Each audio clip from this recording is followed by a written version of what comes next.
வயோதிக காலத்தில் சொல்கிறேன், பிள்ளைகளை மதிக்கிறது இல்லை.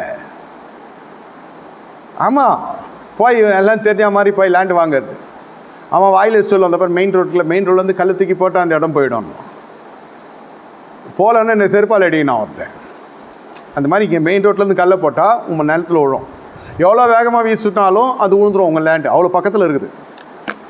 ஆனால் அந்த மாதிரி விழலாம், நீங்கள் செருப்பால் அடிக்கலாம். என்ன ஒரு பெரிய மனுஷன் இப்படி போய் நம்ம ஆள்கிட்ட சொல்லியாச்சு, விசுவாசி ஒருத்தர்கிட்ட.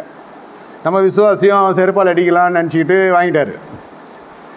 என்கிட்ட இதே தான் சொன்னார், நீங்கள் வந்து போய் கல்லை விட்ட இடத்துல போய் நின்று, இது ஒரு வடநாட்டில் நடந்த விஷயம் சொல்கிறேன்.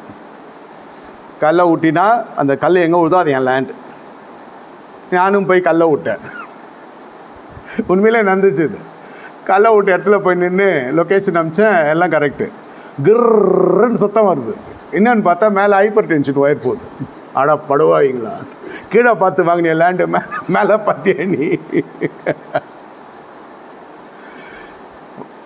வீடியோ காலில் வரப்போ அவருக்கு ஒரே முகம்லாம் ஆனந்தம். இதான் ஐயா நம்ம லேண்டு, கரெக்டாக நின்றுங்க, என்ன அறிவாளி, எப்படி அபிஷேகம். அவங்க புகழ ஆரம்பிச்சிட்டார். என்ன லொக்கேஷன் சொல்ல, அடையாளம் சொன்னோம். அந்த ஊரில் பாஷை தெரியாது. வண்டி எடுத்தீங்க, கார் எடுத்தீங்க, போனீங்க. ஒரு பையனை கூப்பிட்டு போனேன், தெரிஞ்ச அவங்க பையன். அவன் காட்டில் சொன்ன லொக்கேஷன் போனால் அங்கேருந்து கல்லை விட்டேன். அந்த இடத்துல போய் நின்னேன். மேலே பார்த்தா ஒயர் போகுது. கரண்ட்டு கொடுக்க மாட்டான், வீடு கட்ட முடியாது, செடி வைக்கலாம். என் மோட்டர் எங்கே போடுவேன், கரண்ட் கொடுக்க மாட்டான்றேன். கிணறுலாம் எடுக்கிற காலமாக இது. இதெல்லாம் ஈசாக்கு கதையா? இது இவர் தோண்டி எடுப்பாராம்மா? மொத்த காசும் போச்சு. இதெல்லாம் நான் இவ்வளோக்கு தான் வாங்கினேன். நீ ₹1 வாங்கினா அது ₹1 வேஸ்ட்டுன்றேன்.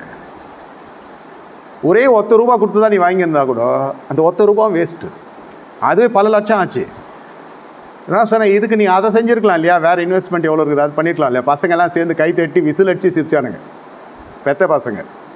இந்த கிழமை இந்த மாதிரி தான் அங்கிள், யார் பேச்சும் கேட்காது, காசுக்கு எத்தனை எங்கேயா அரைச்சிடும். நான் அவரை அவமானப்படுத்தணுன்றதுக்கு சொல்ல, இது வந்து நடக்குது.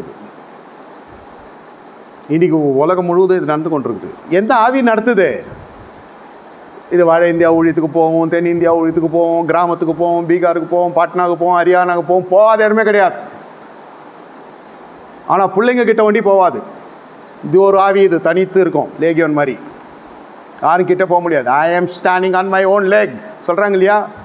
ஏஞ்சி நிற்க முடியலன்னா கூட இந்த வார்த்தை போகாது. பென்ஷன் வருது எனக்கு, நான் க்ரீன் இங்கில் சைன் பண்ணுவேன், நான் இது என்னமோ அது அப்படியே அந்த ப்ரொஃபைல் ஊறிடும் வாழ்க்கையில். காலையில் ட்ரெஸ் பண்ணி டிப்டாப்பாக உட்காந்து இருப்பாங்க போர்ட்டிகோவில், எங்கேயோ கிளம்புற மாதிரி, வேலைக்கு போகிற ஸ்டைல்.